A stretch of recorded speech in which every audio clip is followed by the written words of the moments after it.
जय जगन्नाथ चाषी भाई मैंने केमती अच्छा आशा करुँच आपण मैंने सब भलरे थे।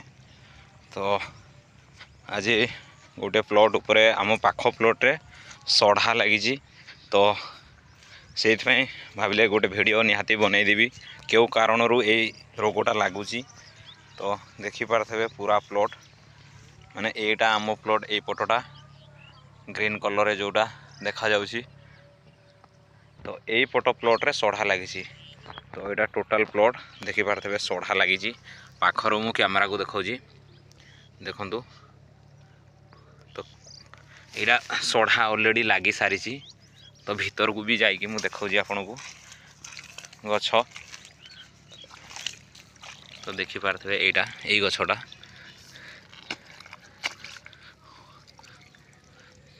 तो यही टाइप रे सढ़ा लगी आहुरी खराब थिला। तो ये कौन मेडिसिन आप यूज करेंगे ताऊपर आज मु कहबी। तो गंठी भी मारुची देखिपारे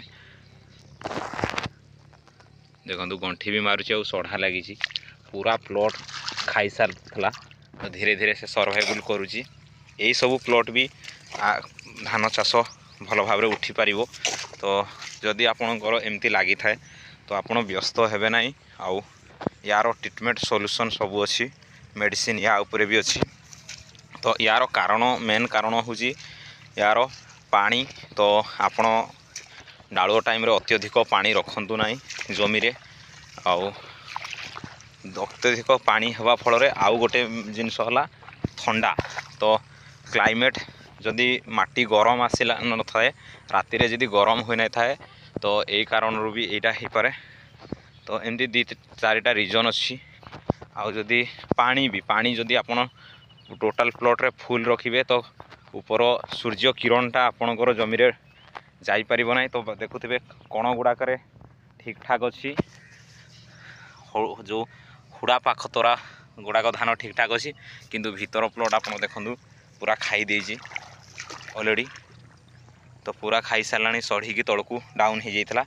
तो यहाँ ट्रीटमेंट कलापर एमती ग्रोथ करी तोरा धान गुड़ा को।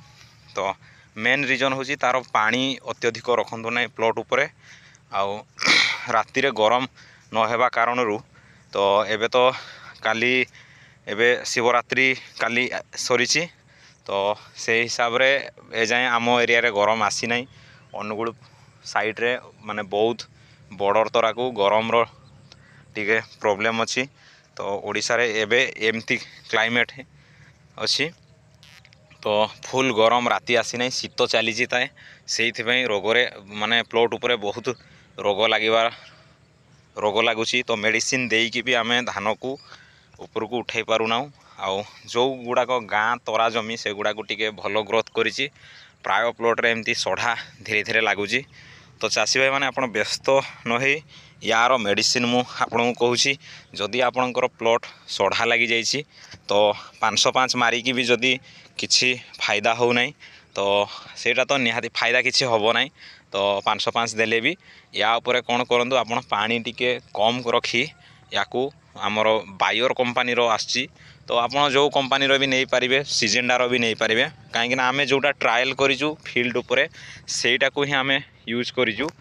तो सेटा रिजल्ट जोटा देजी गला वर्ष सड़ा लगी आम जमी रे कि ए वर्ष लगी ना। तो मु केतरा कारण हेतु से हिसाब रे सड़ा ए वर्ष जमी रे लगी ना। जदि भी लगी कौटी केमती कौन गोटे गोटे जगार हाल्का लगी तो सेटा चेंज हो। तो बायर कंपनी आपण मेडिसिन कहूँ बायर कंपनी आपण नियंतु भाइगो सेटा गंठी पोक भल मेडिसिन। आउ गोटे है आंट्राकोल आउ गोटे है आपणकर एमिस्ट्रोप्राइम सढ़ापाई। तो आपणकर सढ़ा जदि लगी धान जदि दबिकी अच्छी देखिपारे एमती दबिकी धान अच्छी तो आपड़ एमिस्ट्रोप्राइम भाइगो आउ आपणकर है आंट्राकोल यही 3टा मेडिसिन आप गोटे एकर आणतु। गोटे पड़ुची भाइगो पाखापाखि 950 1000 एमती रेट रोची आउ 650 ना रोची केते एमिस्ट्रोप्राइम आउ आंट्राकोल 100-150 टंकार मिल जाव। तो आपड़ गोटे एकर सेटा मेडिसिन आपड़ यूज करूँ।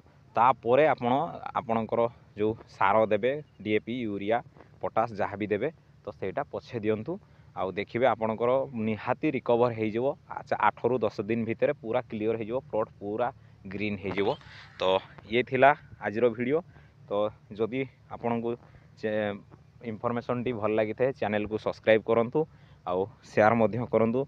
सब चाषी भाई माने जानिबा दरकार नहले तांकर प्लॉट खराब हो से जे कोनोसी मेडिसिन को दुकानी जहाँ कहले भी से मेडिसिन बिना धान उठिबो नाही।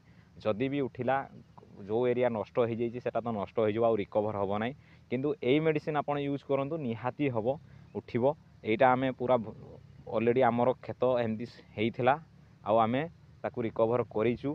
तो आशा करुँची भिडटी जदि भल लगी थाए लाइक करेंगे सब्सक्राइब करेंगे पुणी देखा आउ एक भिडियो रे। जय जगन्नाथ।